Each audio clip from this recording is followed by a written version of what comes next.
குல் அஊது பிரப்பில் ஃபலக், குல் அஊது பிரப்பின் நாஸ். இந்த ரெண்டு சூறாவும் அற்புதமான சூறாக்கள். பெருமானார் ஸல்லல்லாஹு அலைஹி வஸல்லமுக்கு ஒரு யூதன் சூனியம் வச்சுட்டான். சிகர் வச்சுட்டான். அப்படி வச்ச பின்னால ரசூலுல்லாஹ்வுக்கு ஒரு காரியத்தை செஞ்சிருக்க மாட்டாங்க, ஆனா செஞ்சேன்னு சொல்லுவாங்க. எங்க? துனியாவினுடைய விஷயத்துல மட்டும்தான், ஆகிரத்தினுடைய விஷயத்துல இல்ல.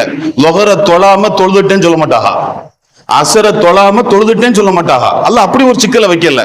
ஆனா துனியாவினுடைய காரியத்துல சாப்பிட்டு இருக்க மாட்டாங்க. சாப்பிட்ட கூப்பிட்டா நான் சாப்பிட்டேனே அப்படிம்பாங்க.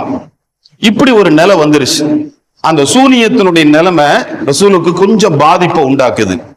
ஒரு நாள் இரவு தூங்கிட்டு இருக்கிறாங்க, அல்லாஹ் கனவின் மூலமா அதை வெளிப்படுத்துறான். ரெண்டு மலக்கு, இது புகாரியினுடைய அறிவிப்பு. ரெண்டு மலக்குகள் வந்தாங்க, வந்து கனவுலையே பேசிக்கிறாங்க. ஒருத்தர் இன்னொருத்தர் பேசுறாங்க. ஒரு மலக்கு கேட்கிறாங்க, இவங்களுக்கு என்ன பிரச்சனை அப்படின்னு. ஒரு மலக்கு பதில் சொல்றாரு, மஸ்ஹூர், சூனியம் வைக்கப்பட்டிருக்கு அப்படின்னு. அந்த மலக்கு கேள்வி கேட்கிறாரு, யாரு சூனியம் வச்சது? அந்த மலக்கு சொல்றாங்க, இந்த யூதன் தான் வச்சான். இவங்க கேட்கிறாங்க, எதுல வச்சிருக்குது? ஒரு சீப்பு, ஒரு தலையினுடைய முடி, அந்த முடியில எடுத்து வச்சிருக்கிறான், அது இந்த கிணத்துல இருக்குது அப்படின்னு கனவுல காட்டப்பட்டுச்சு. ஃபுல்லா வைக்கப்பட்ட இடம் தெரிஞ்சு போச்சு. கனவுல காட்டப்பட்ட உடனே தான் இந்த ரெண்டு சூறாவும் வந்தது. இந்த ரெண்டு சூறாவோட ரசூலுல்லாஹ் அந்த கிணத்துக்கு போனாங்க. அந்த கிணத்துல ஒரு பொம்மை சைஸ்ல ஒண்ணு இருந்தது, அதுல ஒரு சீப்பு, அதுக்குள்ளால ஒரு முடி, அதுல சூனியம் வைக்கப்பட்டிருக்குது. அதை எடுத்தாங்க. குல் அஊது பிரப்பில் ஃபலக் மின் ஷர்ரி மா ஹலக். பூமியில் தாவர வர்க்கங்களை பிளந்து படைப்புகளை வெளிப்படுத்துகிற அல்லாஹுவின் பெயரை கொண்டு நான் பாதுகாவல் தேடுகிறேன். அவன் படைத்த எல்லாவற்றினுடைய ஷர்ரில் இருந்தும் நான் பாதுகாவல் தேடுறேன். முடிச்சுகளிலே ஊதக்கூடிய மந்திரவாதிகளினுடைய மந்திரத்தில் இருந்து அல்லாஹுவை கொண்டு நான் பாதுகாவல் தேடுகிறேன். பொறாமைக்காரர்களினுடைய பொறாமையில் இருந்து அல்லாஹுவை கொண்டு நான் காவல் தேடுகிறேன் என்கிற அந்த சூறாவை ஓதி ஓதி அதை அப்படியே வெளியே எடுத்தாங்க. சூனியம் நபியை விட்டு வெளியானது. இது புகாரியினுடைய செய்தி. அப்ப இந்த ரெண்டு சூறாவுக்கும் சூனியத்திற்கு எதிராக, விரோதிகளுக்கு எதிராக, எதிரிகளுக்கு எதிராக செயல்படக்கூடிய ஆற்றல் இருக்குது. குல் அஊது பிரப்பில் ஃபலக், குல் அஊது பிரப்பின் நாஸ்.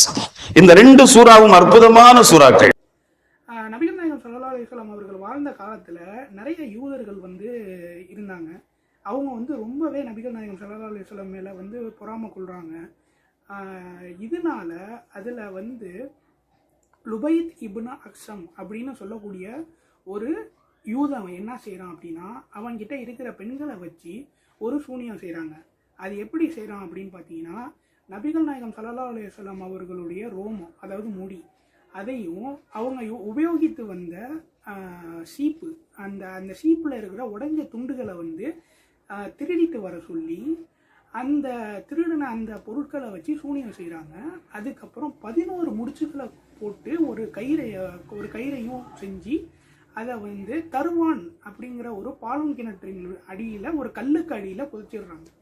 இந்த மாதிரி இவங்க செஞ்சதுக்கு அதுக்கப்புறமா என்ன ஆக ஆரம்பிக்குது அப்படின்னு பார்த்தீங்கன்னா, நபிகள் நாயகம் ஸல்லல்லாஹு அலைஹி வஸல்லம் நோயினால் அவதிப்படுறாங்க.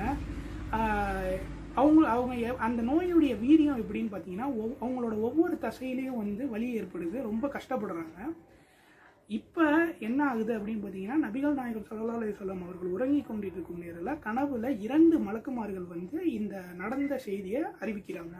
அறிவிச்சு அதுக்கு அப்புறம் அலி ரலியல்லாஹு அன்ஹு, அப்புறம் தல்ஹா ரலியல்லாஹு அன்ஹு, இவங்க 2 பேரையும் நபிகள் நாயகம் ஸல்லல்லாஹு அலைஹி வஸல்லம் அவர்கள் கூப்பிட்டு இந்த செய்தியை எடுத்துரைத்து அந்த கிணற்றில் பதுக்கி இருந்தாங்கல்ல, அந்த இதை எடுத்துகிட்டு வர சொல்லி கட்டளையிடுறாங்க.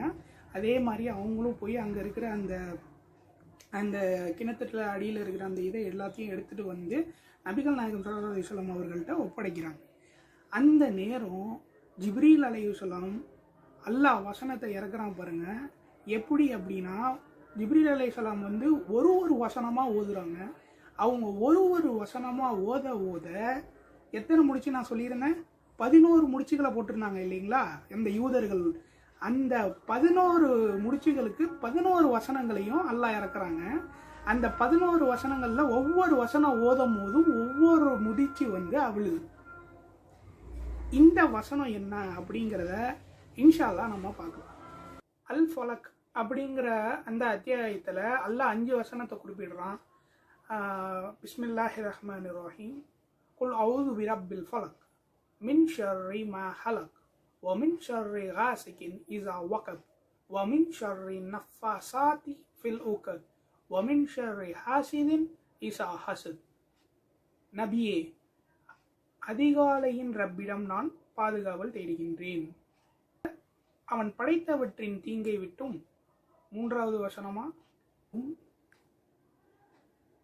இரவின் தீங்கிலிருந்தும் அது பரவிடும் பொழுது முடிச்சுகளில் மந்திரித்து ஓதிடும் பெண்களின் தீங்கை விட்டும். பொறாமைக்காரர்கள் பொறாமை கொள்ளும் பொழுது அந்த பொறாமைத்தனத்தின் தீங்கை விட்டும் நான் பாதுகாவல் தேடுகின்றேன் அப்படின்னு இந்த அஞ்சு வசனத்தையும் ஃபலக் அதில் குறிப்பிடுறாங்க. அடுத்துக்குள்ள அவுது பிரப்பின் நாஸ், இதில் என்ன அல்லாஹ் சொல்கிறான் அப்படின்னு பார்த்தீங்கன்னா, அவுது பில்லாஹி மினஷ் ஷைத்தானிர் ரஜீம் பிஸ்மில்லாஹிர் ரஹ்மானிர் ரஹீம் குல் அவுது பிரப்பின் நாஸ் மலிக்கின் நாஸ் இலாஹின் நாஸ் மின் ஷர்ரில் வஸ்வாஸில் ஹன்னாஸ் அல்லஸீ யுவஸ்விஸு ஃபீ சுதூரின் நாஸ் மினல் ஜின்னதி வன் நாஸ். முதல் வசனமா, நபியே நீர் கூறுவீராக, மனிதர்களின் ரப்பிடமிருந்து நான் பாதுகாவல் தேடுகின்றேன், அவனே மனிதர்களின் அரசன், அவனே மனிதர்களின் வணக்கத்திற்குரிய நாயன். பின்னிலிருந்து பதுங்கி மனிதர்களின் தீய எண்ணங்களை ஊட்டும் சைத்தானிடமிருந்தும். அவன் எத்தையவன் என்றால் மனிதர்களின் நெஞ்சங்களில் தீங்கை ஏற்படுத்தக்கூடியவன். அவர்களில் மினல் ஜின்னதி வன்னாஸ், அவர்களில் ஜின்களும் மனிதர்களும் இருக்கின்றார்கள். அப்படிங்கிற இந்த 11 ரிவாயத்துகளையும் சொன்ன உடனே அதில் இருக்கிற அந்த 11 முடிச்சுகளும் அவிழுதுங்க. நபிகள் நாயகம் ஸல்லல்லாஹு அலைஹி வஸல்லம் மறுபடியும் அந்த நோயிலிருந்து மீண்டுறாங்க.